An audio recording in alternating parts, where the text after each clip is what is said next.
বাংলাদেশ থেকে ইতালিতে কর্মী পাঠাতে সমঝোতার স্মারক সই করেছে দুই দেশ। রাজধানীতে প্রবাসী কল্যাণ ও বৈদেশিক কর্মসংস্থান মন্ত্রণালয়ের উপদেষ্টা ডক্টর আসিফ নজরুল এবং ইতালির স্বরাষ্ট্রমন্ত্রী মাত্তেও পিয়েন্তো দোজি এই সমঝোতা স্মারক সই করেন। এ সময় আসিফ নজরুল জানান, এর ফলে অবৈধ পথে ইতালি যাওয়ার প্রবণতা কমবে।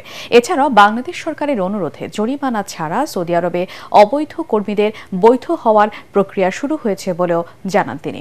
ইমদাদুল্লাহ বাবুর রিপোর্ট। উন্নত জীবনের প্রত্যাশায় প্রতি বছর অবৈধ পথে লিবিয়া হয়ে ভূমধ্য সাগর পাড়ি দিয়ে ইতালি যেতে চান বহু বাংলাদেশি অভিবাসন প্রত্যাশী কর্মী।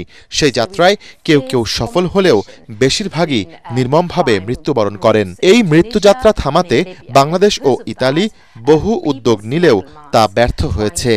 ইতালি সরকারের হিসেবে ২০২৪ সালে সমুদ্রপথে ১৪,২৮৪ জন বাংলাদেশি দেশটিতে গেছেন। এভাবে অবৈধ অভিবাসন বন্ধে মঙ্গলবার বাংলাদেশ ও ইতালির মধ্যে সমঝোতা স্মারক বা MOU সই হয়েছে। মাইগ্রেশন অ্যান্ড মোবিলিটি নামে এই সমঝোতা স্মারক অনুযায়ী একটি জয়েন্ট ওয়ার্কিং গ্রুপ করা হবে, যারা বৈঠকের মাধ্যমে কর্মীদের ভাষা শিক্ষা, প্রশিক্ষণ ও কাজের খাত নির্ধারণ করবে। আমরা সব সময় শ্রমিকদের বৈধ পথে আসার জন্য অনুপ্রাণিত করি। ইতালি সরকার দীর্ঘদিন থেকে এটা নিয়ে কাজ করে আসছে। এর ফলে দুই দেশের বন্ধুত্ব আরও বাড়বে।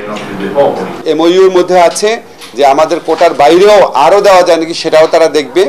কোন কোন খাত সেটা এখানে স্পেসিফাই করা নাই। এটা করার কারণে মূলত যে লাভটা হবে, অবৈধ পথে আমাদের অভিবাসীরা গিয়ে আপনার প্রাণনাশের ঝুঁকির মধ্যে পড়তো, সেখানে বৈধ পারিশ্রমিক পেত না, মাঝে মাঝে গ্রেফতার হতো, চলে আসতে হতো।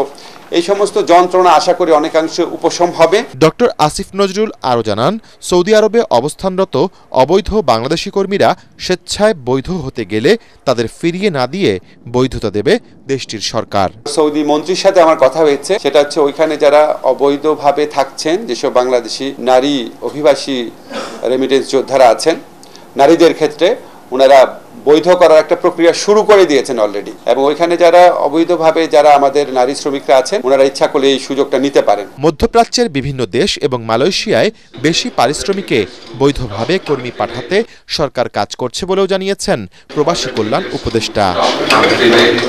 ইমদাদুল্লাহ বাবু, ATN বাংলা, ঢাকা।